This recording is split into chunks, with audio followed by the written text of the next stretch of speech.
SLBC ఘటన బాధాకరమన్నారు BJLP నేత మహేశ్వర్ రెడ్డి. సంఘటన స్థలానికి ఇప్పటి వరకు సీఎం రేవంత్ రెడ్డి వెళ్లకపోవడం దురదృష్టకరమన్నారు. మంత్రులు పిక్నిక్ వెళ్లినట్టు వెళ్లి వచ్చారని విమర్శించారు ఆయన. ఈ సంఘటన గత శనివారం రోజు ఎస్ఎల్బీసీలో జరిగినటువంటి ప్రమాదం ఈ రోజుకి 8 రోజులు కావస్తా ఉన్నది.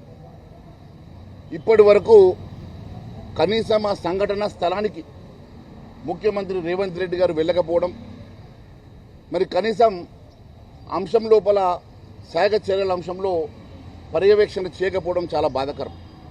మంత్రులు కూడా మరి పొద్దున వచ్చి సాయంత్రము పిక్నిక్ వచ్చినట్టు వెళ్ళిపోతున్నారు తప్ప అక్కడ క్యాంప్ ఆఫీస్ క్రియేట్ చేసేసుకొని సహాయక చర్యల కోసము వారు పనిచేయకపోవడం చాలా బాధాకరం. మొదలుపెట్టినాం, వాళ్ళు అక్కడ కాళేశ్వరం మొదలుపెట్టినట్టు మేము ఒక మరి ప్రాజెక్టుని మొదలు పెడతాం అన్నట్టుగా మీరు హడావిడిగా మొదలుపెట్టి ఈరోజు 8 నిండు ప్రాణాలను బలి తీసుకున్నటువంటి ప్రభుత్వం ఈ ప్రభుత్వ హత్యలుగా మేము పరిగణిస్తూ ఉన్నాం. ఖచ్చితంగా ఇవి ప్రభుత్వ హత్యలు మాత్రమే. ఒక్కవేళ నిజంగా దమ్ము ధైర్యం ఉంటే నేను ఛాలెంజ్ చేస్తూ ఉన్నాను, మరి డిబేట్కి మేము సిద్ధమని చెప్పి తెలియజేస్తూ ఉన్నాను.